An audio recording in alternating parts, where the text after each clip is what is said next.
campanha para a manutenção do nosso grupo. Participe acessando nosso site. Olá, sejam todos bem-vindos para essa reunião onde leremos o Evangelho, depois faremos uma prece de vibrações coletivas. Então hoje abrimos o Evangelho na página, ou melhor, no capítulo 5, cujo título é Bem-aventurados aflitos. Mais especificamente no número 27, onde nos diz o seguinte: deve-se pôr fim às provas de seu próximo quando se pode?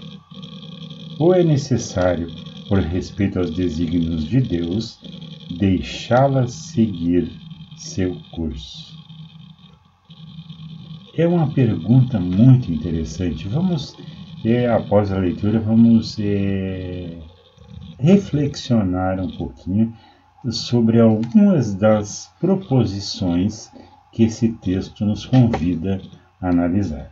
Vamos ver então o que diz o Espírito que é responsável por essa publicação lá na ocasião da organização, da codificação de Kardec. O Espírito de São Luís, Paris, é uma mensagem de 1860.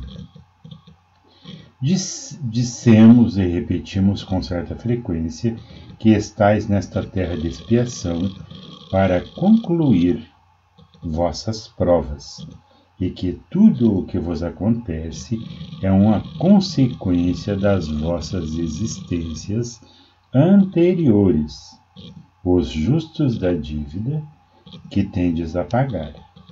Mas esse pensamento provoca a muitas pessoas reflexões que necessitam ser extintas, pois poderiam ocasionar funestas consequências.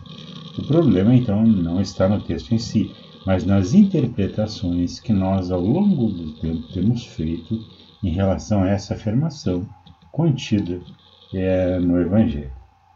Alguns pensam que, a partir do momento em que se está na Terra para expiar, é necessário que as provas tomem seu curso. Há mesmo aqueles que vão até o ponto de julgar que nada devem fazer para atenuar as provas, mas, ao contrário, devem contribuir para torná-las mais proveitosas, acentuando: sim, vossas provas devem seguir seu curso que Deus traçou, mas conheceis o curso? Sabeis até que ponto elas devem chegar, e se vosso Pai misericordioso não disse ao sofrimento de um vosso irmão? Tu não irás mais longe. Sabeis que a providência divina não vos acolheu como um instrumento de suplício para agravar o sofrimento do culpado, mas como o bálsamo que deve cicatrizar as feridas que tinham sido abertas pela justiça de Deus? Não dizeis, portanto, quando virdes um de vossos irmãos golpeado, é a justiça de Deus? Vejamos que os meios nosso Pai misericordioso colocou em seu poder para abrandar o sofrimento do seu irmão.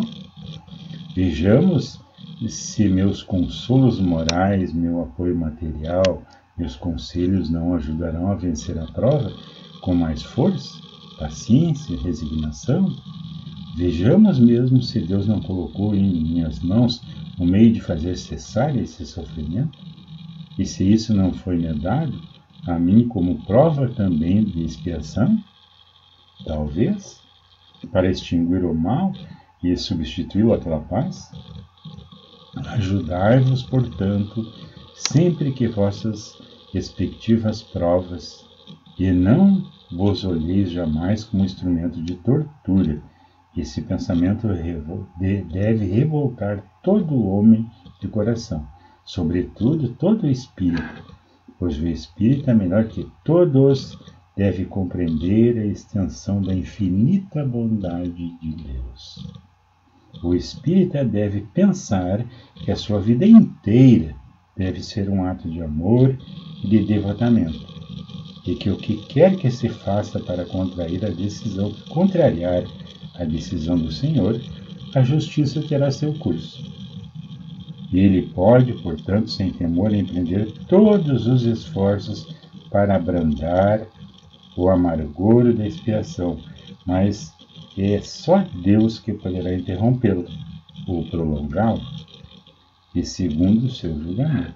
Não seria orgulho excessivo do homem, se crendo no direito, digamos, de revolver a arma na ferida, de aumentar a dose de veneno no peito daquele que sofre, sob o pretexto de que seria expiação? Não, considerai-vos sempre como um instrumento escolhido para fazê-lo cessar. Resumamos assim: vós todos estáis na terra para expiar, mas vós todos, sem exceção, deveis fazer o máximo de esforço para abrandar a expiação de vossos irmãos, segundo a lei de amor e de caridade. A primeira vez que eu leio esse texto hoje, me parece que é um assunto novo, é algo novo que a gente não tenha lido, que nós já repassamos muitas vezes sobre esse capítulo, Bem-aventurados aflitos. E na realidade ele trata de como é que nós, quando nos propomos a seguir o Cristo, servir o Cristo na sua seara, como é que nós vamos fazer o nosso trabalho de acolher o nosso irmão? As dificuldades são comuns ao ser humano que está nesse trabalho evolutivo, como nós aqui nesse planeta, e deveríamos, no primeiro momento, se estivéssemos a vida plena, de paz, de harmonia, de tranquilidade, sem alteração nenhuma, nós naquele lugar comum, felizes da vida, como se aqui tivéssemos férias. Se essa fosse a sensação permanente, deveríamos nos preocupar, porque não haveria evolução, não haveria mudança, a ciência não evoluiria, a tecnologia não chegaria ao patamar que chegou hoje. Olha quantas coisas que às vezes a imobilidade, a inércia conduz. A inércia e a imobilidade não faz parte da nossa natureza, nem desse universo. Até porque a gente pode ver esse exemplo de que tudo se movimenta na natureza e até Deus trabalha. Por que nós não o faríamos? E as leis do progresso agem na nossa vida. Sempre que a gente quer dar uma paradinha, dar uma descansada, sempre que bate aquela preguiça, já sofri tanto, vou parar um pouquinho agora. E a gente para ali e aquela dor, ela não se agrava muito, nós vamos nos acostumando, e à luz da psicologia nós podemos estudar que esse descanso vai gerar patologias. E o indício disso é o estado de vitimização que às vezes nossos irmãos se colocam. E à medida em que nós deparamos, tanto na nossa casa espírita quanto na nossa família, com pessoas que se demoram em estados negativos e depressivos, se resistem e se revoltam, às vezes, a alguns conflitos que, se nós fôssemos olhar pela maneira certa, seria o que de bom tem acontecido na vida dela, porque se não fossem os problemas, ela não mudaria, ela não evoluiria, ela não cresceria como ser humano e como espírito eterno que somos. Vejam bem? Então, se nós, como cristãos, queremos trabalhar a caridade, o amor ao próximo, se nós formos dizer a verdade para essa criatura que se acerca necessitada do nosso apoio, a gente sabe que a verdade dói. Imagine dizer para alguém que está sofrendo: a culpa é tua. Foi você que procurou esse resultado, o que você quer que eu faça? Seria uma falta de caridade nossa. Então, o que nós vamos fazer no primeiro momento? Vamos escutá-la? Vamos conduzi-las ao atendimento? Se for aquele irmão sofredor que se acerca da casa espírita, se for na nossa família, vamos procurar aconselhar com amor, com carinho, e sugerir novas situações que poderão de alguma forma aliviar pela dor e pelo sofrimento, jamais vamos assumir essa mudança. Jamais vamos servir como bengala numa encarnação inteira para alguém. Isso não seria caridoso também. Há necessidade, então, que a verdade seja dita em doses homeopáticas. Não vai fazer com que a gente sofra muito.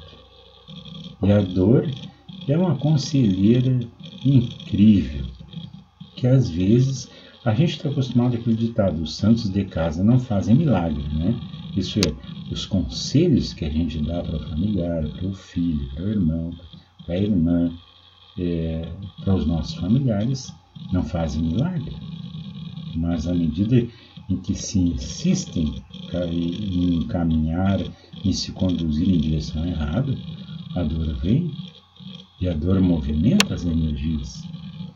E nós necessitamos desse movimento pedagógico para evoluir o nosso comportamento, a nossa percepção de nós mesmos, da vida e do outro. Vejam a importância. Às vezes nos acercamos da casa espírita para que o mal que sofremos, a dor que trazemos na alma, seja retirada cirurgicamente e que possamos voltar belos e fagueiros para a vida anterior. Não é assim que funciona. Nós vamos ter que sofrer até entender que esse sofrimento está nos ensinando a caminhar numa direção. Qual é a direção? A direção do que doa menos. Isso não tem uma certa lógica? Isso de alguma forma não nos diz alguma coisa? Logicamente que às vezes vamos levar uma vida inteira para dizer, né?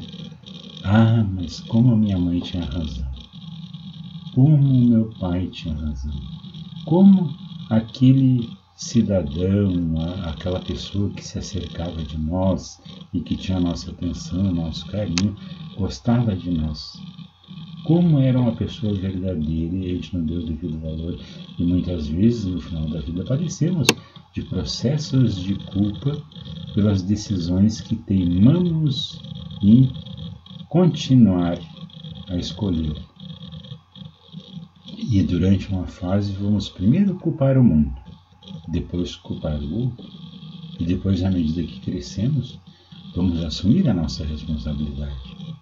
E quando assumimos a nossa responsabilidade, nós mudamos. Quando entendemos o sentido das lições, nós vamos mudar. Por isso que a prova é pedagógica. Por isso que esse planeta não é um inferno. Na realidade, é o local de aprendizado. E vamos passar, é claro, pela prova. E a prova vai gerar, durante um certo tempo, um sofrimento. E à medida em que nós não sabemos o que fazer com o sofrimento, nós vamos nos revoltar. E à medida em que nos conscientizarmos que a revolta não nos conduz a nada, não resolve a nossa situação, nós vamos assimilando o aprendizado. E vamos corrigindo as direções da nossa vida, as direções do nosso sentimento, a direção das nossas emoções, e vamos, como pacientes carpinteiros, escultores da nossa evolução, mudando de rumo. E quando mudamos de rumo, acontece uma coisa muito interessante. A dor diminui. E quando a dor diminui, a tendência é que encontramos por algum tempo momentos de paz. Mas a lei divina continua agindo nas nossas vidas.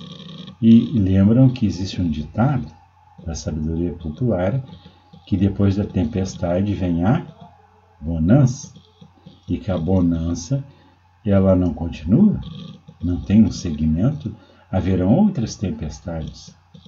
E há necessidade que de tempestade em tempestade a gente vai aprendendo, a gente vai crescendo. Esse é o exercício de crescimento. E nesse mesmo capítulo, na própria chamada do capítulo 5, diz assim, bem-aventurados os aflitos. Por quê?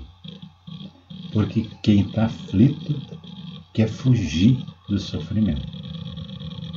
E primeiro, ele vai esperar que o sofrimento vai lhe causar inicialmente um período de prazer, depois de perturbação, depois de dor, e à medida em que a dor vai evoluindo, esse sofrimento começa a o deixar inquieto, insatisfeito, revoltado, queixoso, vitimizado, até que ele perceba que ele se habituou àquela situação e ele vai ter que escolher entre prazer e crescer, entre desequilíbrio e evolução. E devagarinho a vida tem nos ensinado, meus amados, há milênios.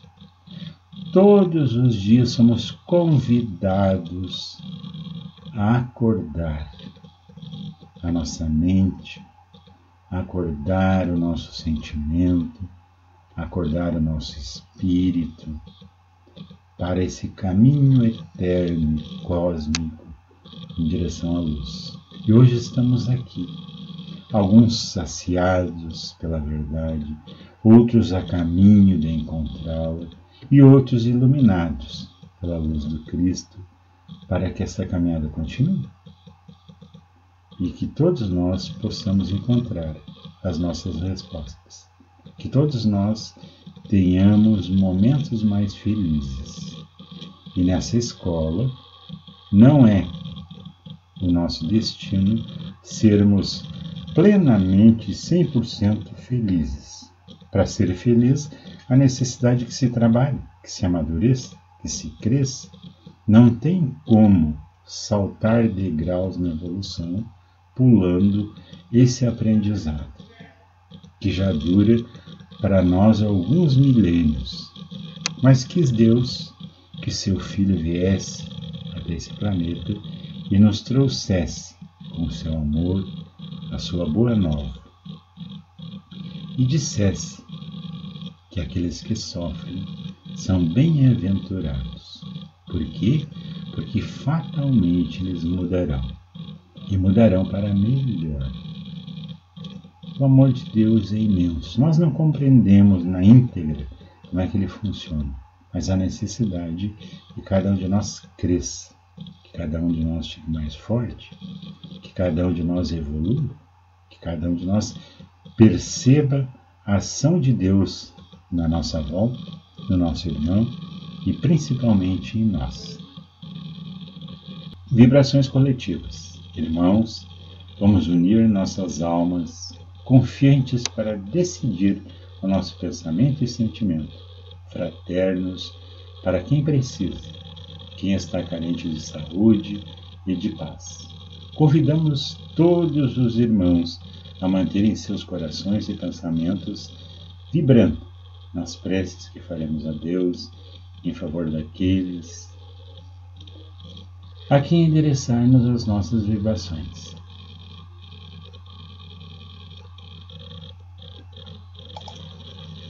Preces para os enfermos.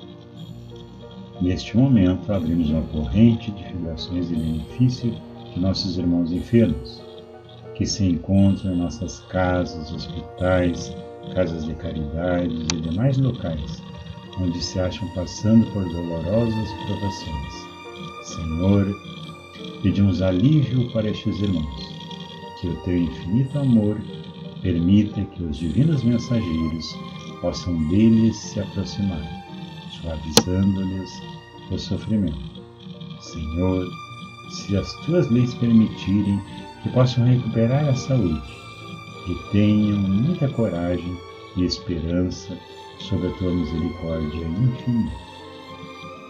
Preces para os desencarnados.